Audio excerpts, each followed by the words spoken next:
Hello friends, welcome to optimistic studies. Optimistic studies में आप सभी का स्वागत है। सबसे पहले आप सभी को नमः शिवाय। और आज की क्लास में हम आपका जो छत्तीसगढ़ शिक्षक भर्ती सहायक शिक्षक वर्ग 3 का जो क्वेश्चन पेपर है उसका हम सीडीपी पोर्शन डिस्कस करने जा रहे हैं। सीडीपी के अंतर्गत जो आपके 30 प्रश्न आए हैं उनका हम आंसर की डिस्कस करेंगे।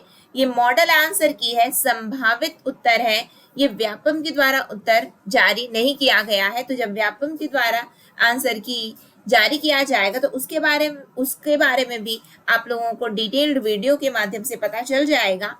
लेकिन अभी ये संभावित उत्तर है तो आप अपने आंसर्स को मिला लीजिए। ठीक है, तो चलिए फिर हम आज की क्लास को अपने स्टार्ट करेंगे। इससे पहले हमने आपका ईवीएस भी डिस्कस कर लिया है, जीके पोर्शन और कंप्यूटर पोर्शन इसको हमने डिस्कस किया है। आशा है कि आपने देखा होगा, नहीं देखे हैं तो जरूर चैनल में डला हुआ है तो आप देख सकते हैं। चलिए फिर हम आज की क्लास को अपने स्टार्ट करें। क्लास को स्टार्ट करने से पहले यदि आप चैनल में पहली बार आए हैं तो चैनल को सब्सक्राइब कर लीजिए, साथ में बेल नोटिफिकेशन को ऑन रखिए जिससे हम जो भी वीडियो डालें तो आप तक पहुंचती रहे सेशन। यदि आपको अच्छा लगे तो लाइक जरूर करिएगा और ज्यादा से ज्यादा लोगों तक सेशन को शेयर भी कर देना। ठीक है, हम डायरेक्टली आंसर डिस्कस करेंगे। कोई यहाँ पे डिटेल्ड एनालिसिस नहीं हो रहा है। यहाँ पे हम डिस्कस नहीं करेंगे कि ये क्यों है, कैसा है, किन कारणों से। डायरेक्टली मैं अभी के लिए फिलहाल अभी आंसर बताऊंगी आपको। ठीक है, तो आप चेक करते जाइएगा। पहला क्वेश्चन है कि इनमें से कौन सा प्रतिभाशाली बच्चे का लक्षण नहीं है। और आप लोगों को एक और बात बता दूं कि एक स्टूडेंट के द्वारा ये पेपर भेजा गया है स्कैन करके, तो उन्होंने सेट अपना नहीं बताया है, तो आप इसको मिला लीजिएगा। आपका कौन सा सेट है मुझे जानकारी नहीं है कि ये कौन से सेट का है, आप मिला लीजिए। और यदि आप लोगों का यदि फर्स्ट क्वेश्चन यही है कि कौन सा प्रतिभाशाली बच्चे, तो आपको खुद ही पता चल जाएगा।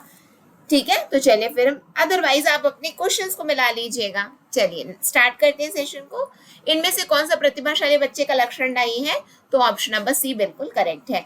नेक्स्ट है प्रभाविता का नियम। जो प्रश्न दिया गया है वो किस सीखने के सिद्धांत का प्रतिफल है, तो वो जो प्रतिफल है वो आपके ऑप्शन नंबर ए उद्दीपन अनुक्रिया सिद्धांत। नेक्स्ट है रचनावादी दृष्टिकोण के अनुसार इनमें से कौन सा ज्ञान निर्माण के लिए महत्वपूर्ण है, तो करेक्ट आंसर होगा आपका ऑप्शन नंबर सी शिक्षार्थी का पूर्व ज्ञान।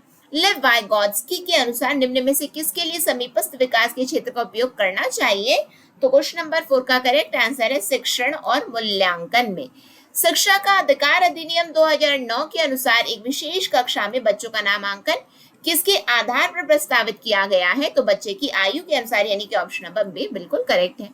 रवि पढ़ाई में अच्छा है परंतु अक्षरों शब्दों को पढ़ने समझने में कमजोर है, क्योंकि गणितीय समझ अच्छी है।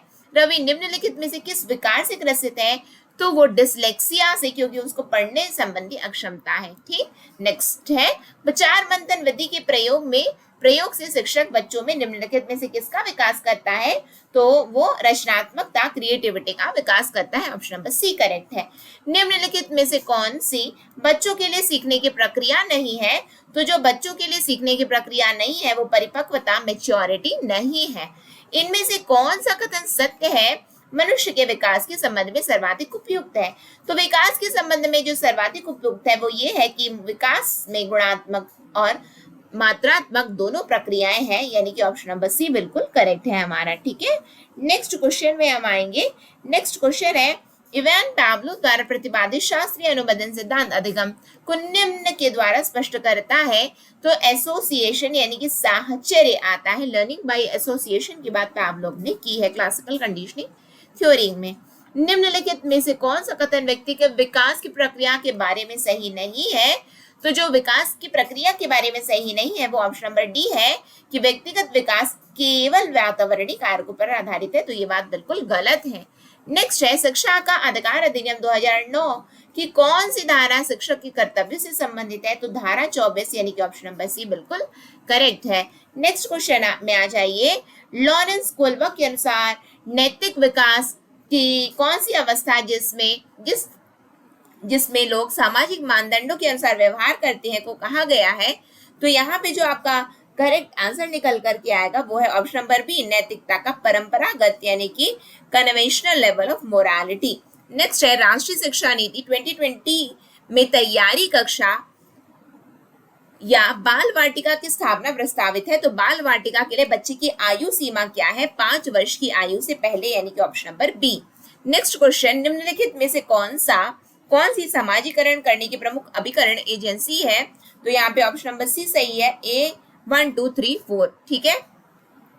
व्यक्तिगत विभिन्नता का सिद्धांत बताता है कि उपयुक्त विकल्प चुनना है। तो व्यक्तिगत विभिन्नता का सिद्धांत हमें यहाँ पे बताता है प्रत्येक व्यक्ति में वृद्धि और विकास के संदर्भ में विभिन्नताएं हैं, यानी कि इंडिविजुअल डिफरेंसेस हैं। लेव वाइगोत्स्की के सामाजिक रचनावादी सिद्धांत के अनुसार विद्यार्थियों का आकलन किस विधि से करना चाहिए?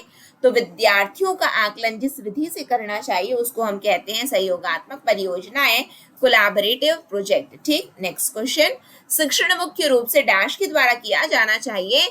तो कुशल एवं प्रशिक्षित शिक्षक के द्वारा शिक्षण मुख्य रूप से किया जाना चाहिए।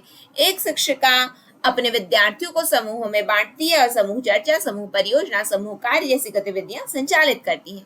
सीखने सिखाने की यह प्रक्रिया किस ओर इंगित करती है? तो यह जो प्रक्रिया है जिस ओर इंगित करती है वो है ऑप्शन नंबर डी, सामाजिक गतिविधियों से सीखना। निम्नलिखित में से किस प्रश्न के द्वारा सृजनात्मक चिंतन को सर्वाधिक अच्छे ढंग से अनुमानित किया जा सकता है? तो सृजनात्मक चिंतन को सर्वाधिक अच्छे ढंग से जो अनुमानित किया जा सकता है वो है इसे कितने अलग अलग तरीकों से हल किया जा सकता है। ऑप्शन नंबर डी बिल्कुल करेक्ट है। जीन पियाजे के अनुसार विकास की किस अवस्था में बच्चे वैज्ञानिक चिंतन करना शुरू कर देते हैं? तो जीन पियाजे के अनुसार वैज्ञानिक चिंतन औपचारिक संक्रियात्मक अवस्था, अमूर्त सक्रियात्मक अवस्था। ऑप्शन नंबर डी बिल्कुल करेक्ट है यहाँ पे। ठीक है।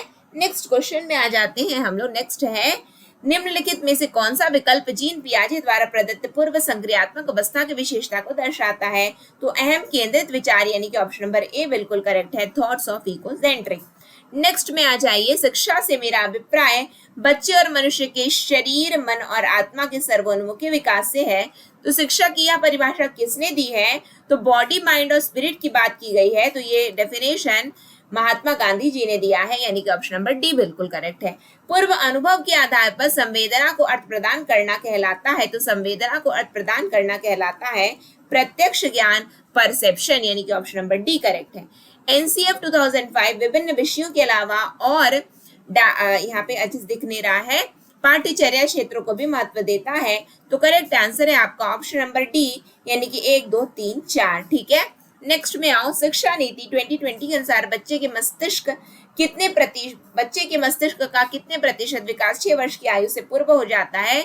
तो 85% से अधिक, ओवर 85%। नेक्स्ट में आओ, निम्नलिखित में से कौन सी अच्छे समायोजन की विशेषता नहीं है? तो जो अच्छे समायोजन की विशेषता नहीं है वो है आपका ऑप्शन नंबर सी, कि इसमें व्यक्ति के मानसिक विचारों में कोई टकराव नहीं होता। नेक्स्ट में और रीता अपनी कक्षा में सीखने के लिए और सीखने का आकलन दोनों का प्रयोग करती है। तो बच्चे की प्रगति और उपलब्धि स्तर को जानने के लिए। ऑप्शन नंबर ए बिल्कुल करेक्ट है। कोलबर्ग के नैतिक विकास के सिद्धांत के अनुसार एक शिक्षक को बच्चे के नैतिक मूल्यों की स्थापना के लिए क्या करना चाहिए? तो कोलबर्ग के अनुसार जो एक शिक्षक को करना चाहिए वो है कि कक्षा में नैतिक मुद्दों की चर्चा करनी चाहिए, यानी कि डिस्कशन करना चाहिए मॉरल इशू पर। समावेशी शिक्षा के संबंध में निम्नलिखित में से कौन सा कथन सर्वाधिक उपयुक्त है? तो कौन सा कथन सर्वाधिक उपयुक्त है? तो कक्षा में विविधता को संबोधित करती है। ऑप्शन नंबर डी बिल्कुल करेक्ट है। यहाँ पे हमने आपके सीडीपी के 30 क्वेश्चन डिस्कस किए हैं जो कि सहायक शिक्षक वर्ग 3 का है।